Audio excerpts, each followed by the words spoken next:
In today's video, I am going to teach you how to allow or block pop-ups and redirects in Google Chrome web browser. To get started, open Google Chrome on your computer. Once Chrome is open, look to the top right corner of the browser window and click the three-dot menu.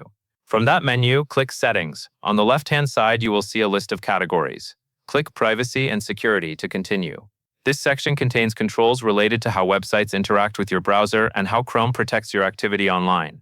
Next, click Site Settings. Scroll down until you reach the Content section.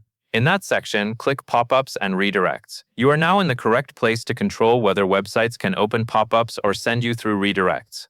Chrome gives you two main default behavior options here. If you want to block most pop-ups and redirects, choose the option that says Do not allow sites to send pop-ups or use redirects.